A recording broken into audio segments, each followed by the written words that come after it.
allows you to buy more into companies that you still believe in that have gone down.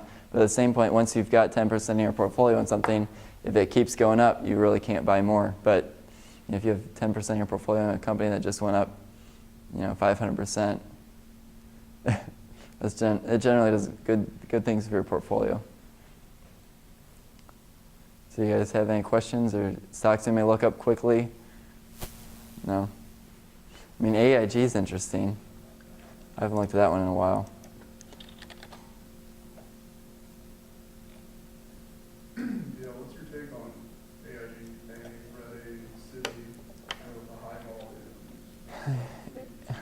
vol? I think this is really stupid that all the people or all the journalists say that people are looking for the really risky securities, because in my opinion, it's not that risky if you're paying fractions of what people were paying 2 years ago to own it. But briefly, it says it has a market cap of $6.1 billion. Look at the balance sheet.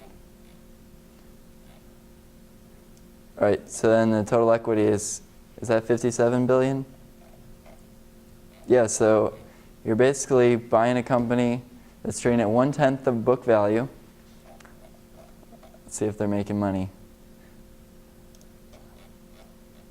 They made money last quarter to the extent of $300 million. I mean, granted, these are some terrible numbers in the past, but they made $311 million and they're selling at $6 billion. So that'd put them, calc. 6 to that. I mean, I would just go off the balance sheet on this one. And if you think that or how much of their balance sheet you think is actually, worth what they say it is. I would say, the upside here is huge. Like, you could make 1,000%, but I don't know enough about it to warrant buying it. I'd have to look into it. I know that I bought just calls across the banking sector back in March because I felt that with banks hovering around, historical lows as far as, last 5 years, and interest rates around 0%, and all this stimulus going into effect, that banks were going to be the place to be as far as if I had $1 billion that I needed to allocate, now is the time to diversify across banks. So I took a couple $1,000s and just bought call options, and so far they're doing pretty well. I did Fifth Third, Bank of America, Citi, AIG, Huntington, and Bank of America and Huntington seem to be kind of like a leverage play against U.S. mortgages, which I thought residential real estate was going to bottom, and I believe it has. Who knows about commercial real estate? That's the play on anthracite. But yeah, Citigroup. I mean, when the charts look like they did back in March, you have to really look into these companies and look into their balance sheets. I mean, look, this still could be a big one. But you have to ask the question, it appears to me that they've diluted and had a lot of secondaries, so you have to calculate all that stuff. I wrote an article, or I wrote something recently saying that Citigroup wasn't that bad even after all the dilution. I know it's on my blog somewhere, but it appears to me like it'd be difficult to lose money if you bought it now in the long run, but you'd have to sit on it for a while. But I don't own a lot of it, so. So you're still a buyer of AIG at 45? Well, the 45 is relative because you have to realize they reverse split last year. Yeah.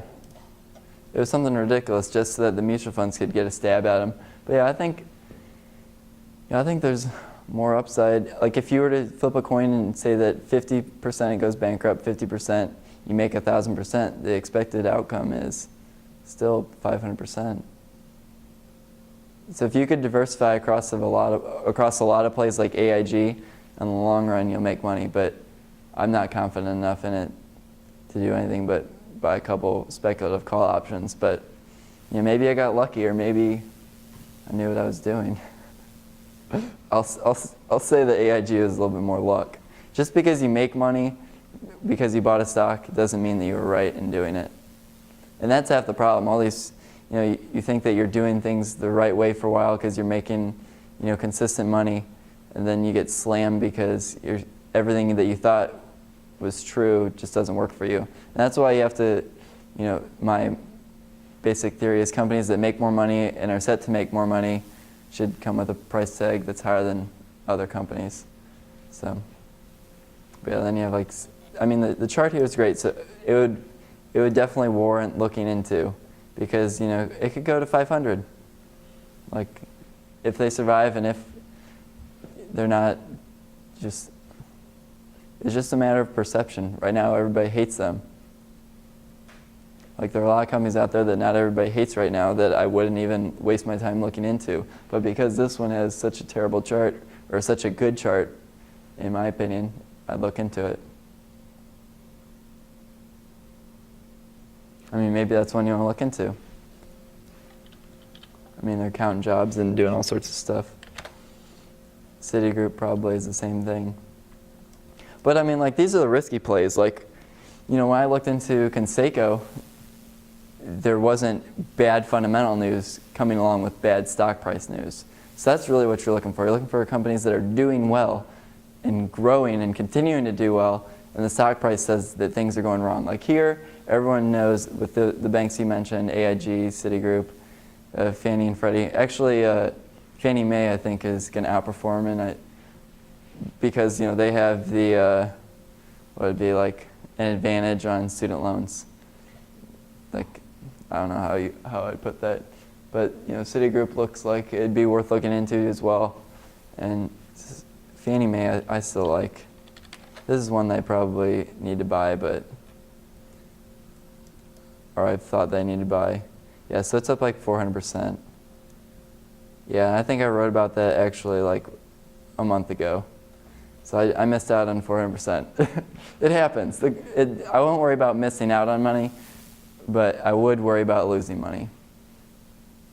But yeah, I mean, sometimes you miss out. I've been talked out of opportunities before. PRSC, I think, was one. I had a faculty. Yeah. I knew that it was a great company around here. I actually researched it and did all the homework, and then I was talked out of it. So I missed out on 1,000%.